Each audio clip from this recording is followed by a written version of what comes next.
Hello दोस्तों। अगर आप नया मोबाइल खरीदने जा रहे हैं और बॉयकॉट मेड इन चाइना का सपोर्ट करते हैं तो हमारा यह वीडियो अंत तक ज़रूर देखें। आज हम बात करेंगे boycott made in China items के बारे में। हम सब देख रहे हैं कि हमारे समाज, सोशल मीडिया, सब जगह पर एक ही बात चल रही है, वो है boycott made in China items के बारे में। सबसे पहले हम आपको कुछ ट्रेंडिंग सोशल मीडिया के पोस्ट दिखाते हैं। ये देखो, कुछ लोग अपने ही बच्चों के चाइना के बने खिलौनों को जलाकर चाइनीज आइटम का विद्रोह कर रहे हैं।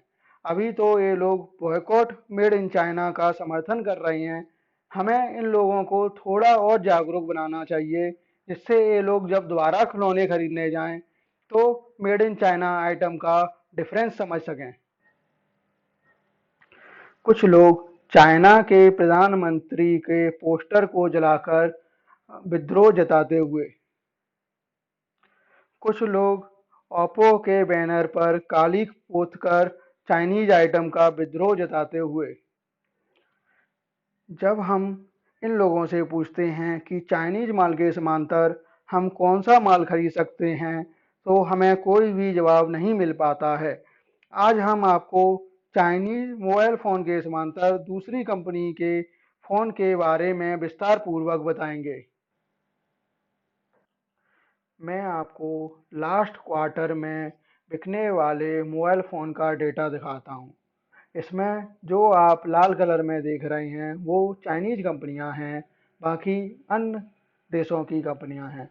तो हमारे भारत में चाइनीज़ मोबाइल फ़ोन की डिमांड बहुत ज़्यादा है। जैसा आप इस ग्राफ में देख सकते हैं कि Xiaomi, रियलमी, वीवो, ओप्पो ये most of the market share acquire कर रही हैं। आज भारत में 100 में से 80 भारतीय चाइनीज़ मोबाइल चला रहे हैं।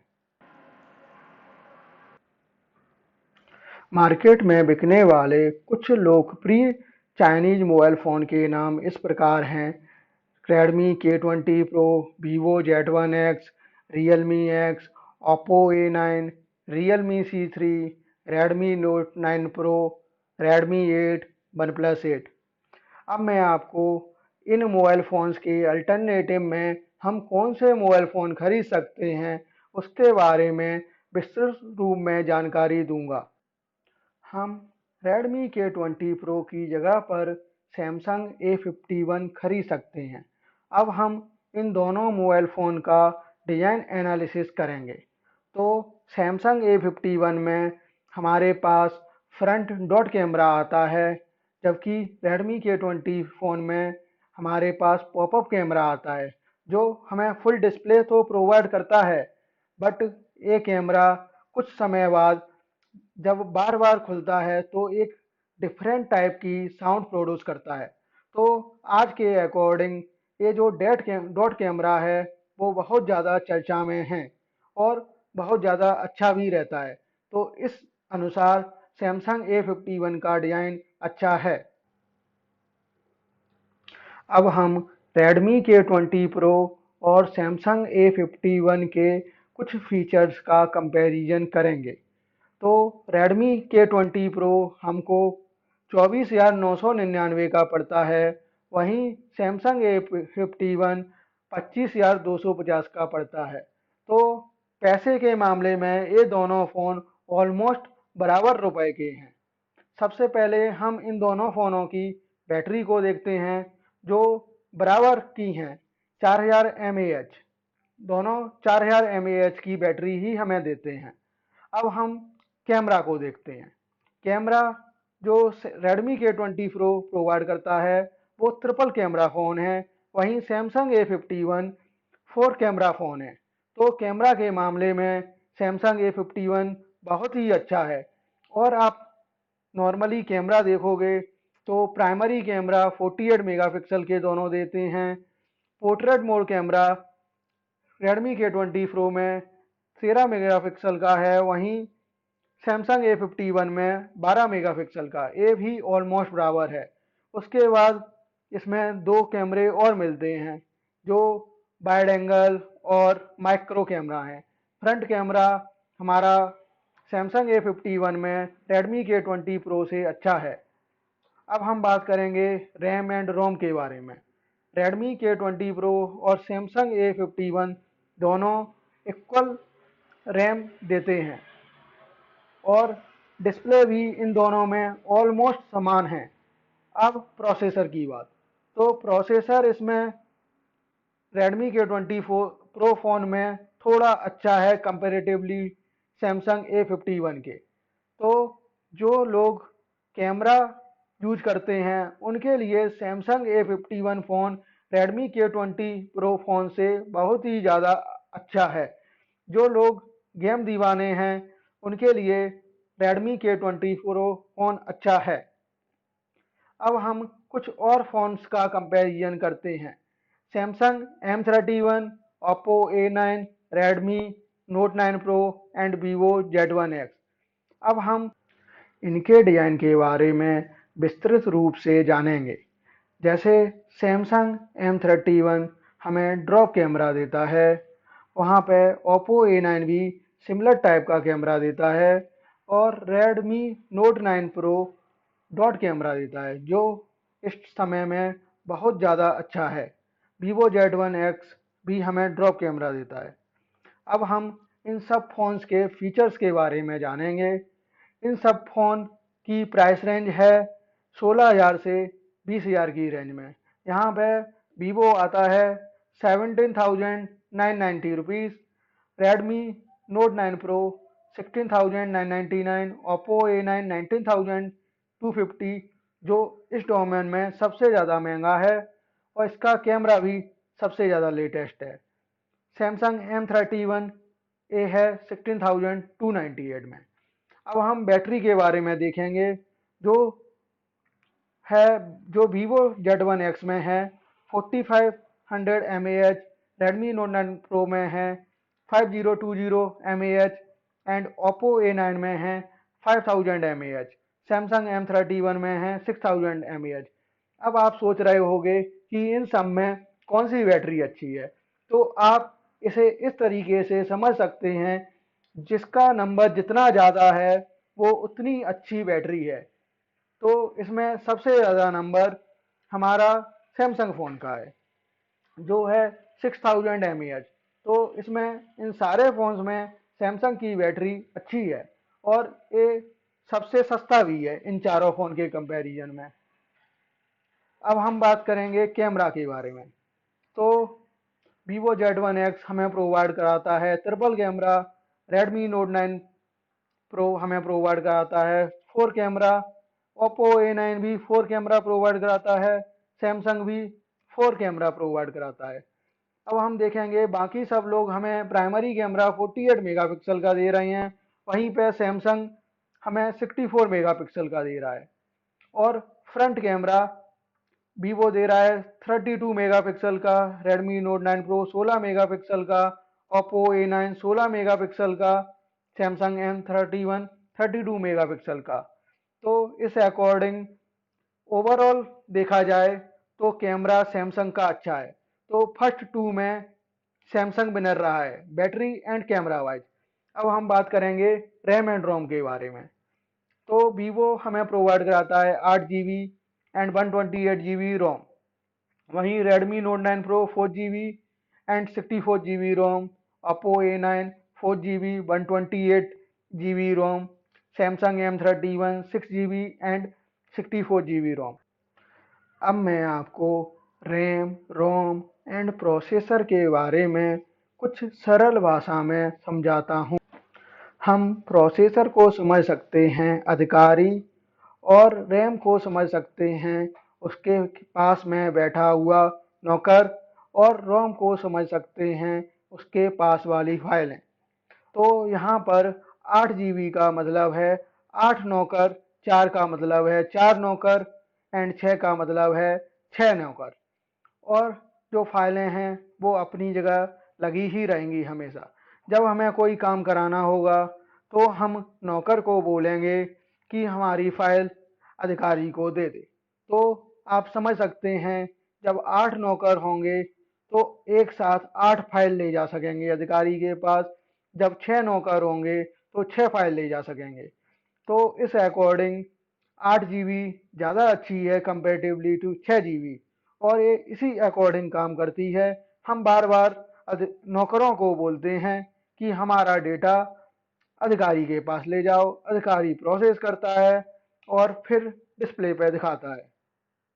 अब हम बात करेंगे डिस्प्ले के बारे में, जो इन सारे फ़ोनों की ऑलमोस्ट बराबर है। अब हम बात करेंगे प्रोसेसर के बारे में। जैसा मैंने जाना, इन सब में एक्सिनोस 9 प्रोसेसर सबसे बेटर है बाकी अन्य प्रोसेसर के कंपैरिजन में। अब हम कंपैरिजन करेंगे Realme X का Samsung A31 के साथ। जैसा मैं पहले ही बताया, ये पॉपअप कैमरा ज़्यादा अच्छे साबित नहीं हुए हैं। अब कंपनियां ये पॉपअप कैमरा अपने मोबाइल फ़ोन से हटा रही हैं, तो इसमें Samsung A31 फ़ोन ज़्यादा अच्छा है। अब हम इन दोनों के बारे में विशेष रूप से जानकारी देंगे।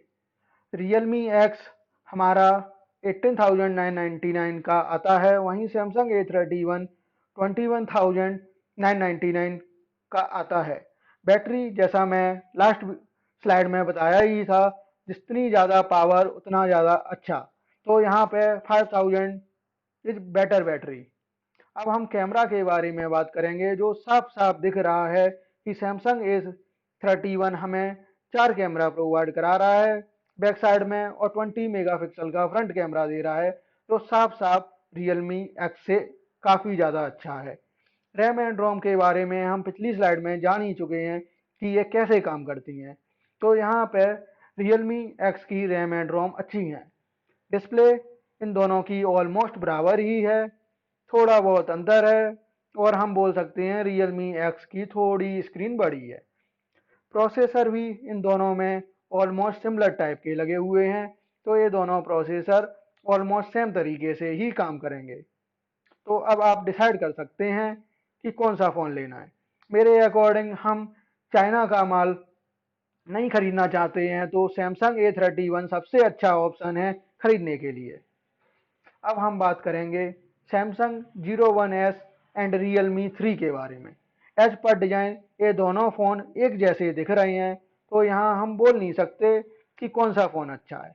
अब हम इसके बारे में थोड़ा और जानेंगे। अब हम इसके फीचर्स के बारे में जानेंगे। तो Realme C3 9,999 का है, वहीं Samsung M01 8,999 का है। अब हम देखेंगे बैटरी। इसमें साफ साफ है कि Realme C3 की battery Samsung Zero One S से थोड़ी अच्छी है। अब हम बात करेंगे कैमरा के बारे में। कैमरा हमारा Samsung का Realme 3 से अच्छा है। अब हम रैम एंड रोम के बारे में बात करेंगे, जो Realme C3 की थोड़ी अच्छी है। अब हम देखेंगे डिस्प्ले। डिस्प्ले Realme C3 की काफ़ी बड़ी है कंपेरेटिवली Samsung M01 से। प्रोसेसर भी Samsung M01 का अच्छा है, तो हम इस according Samsung M01 Realme C3 की जगह पर खरीद सकते हैं।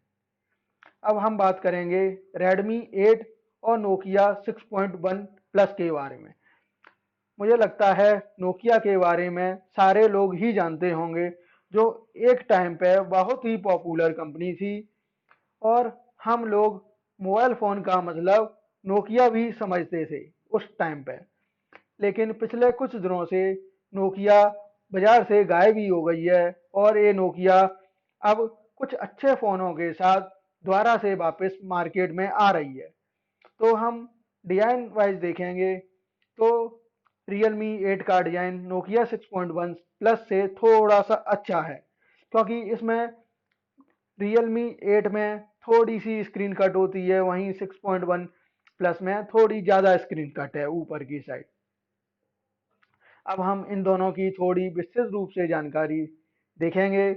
Realme 8 की प्राइस है 9,499, वहीं Nokia 6.1 की प्राइस है 11,329।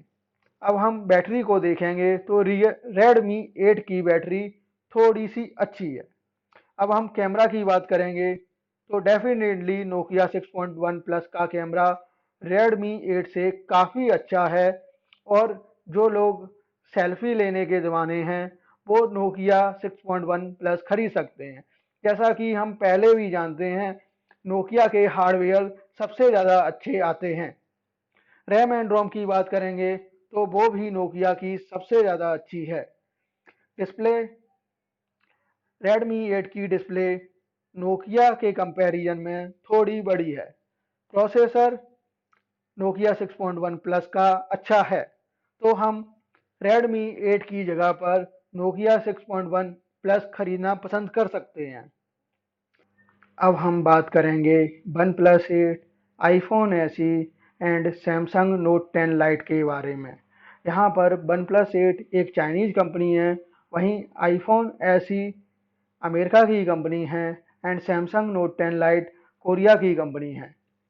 और सैमसंग नोट 10 लाइट और वन प्लस 8 का डिज़ाइन ऑलमोस्ट सिमिलर है एंड आईफोन एसई का डिज़ाइन थोड़ा अलग है एंड आईफोन एसई का फ़ोन का साइज भी थोड़ा छोटा है, जो देखने में बहुत ज़्यादा छोटा लगेगा इन दोनों के कंपैरिजन में। अब हम इन तीनों के फीचर्स के बारे में बात करेंगे। पहले हम बात करते हैं इन तीनों के रुपीस के बारे में।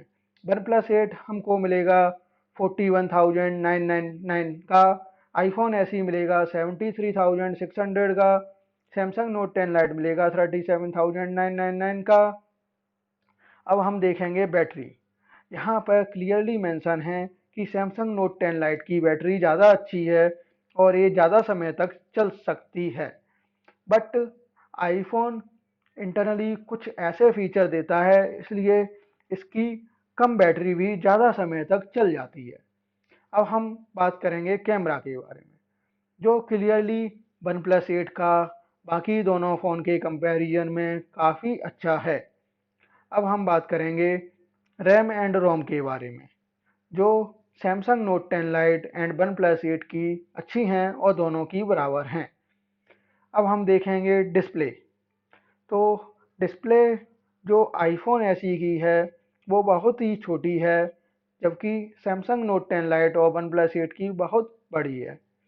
तो display one plus 8 and Samsung Note 10 light की अच्छी है। अब हम बात करेंगे प्रोसेसर के बारे में।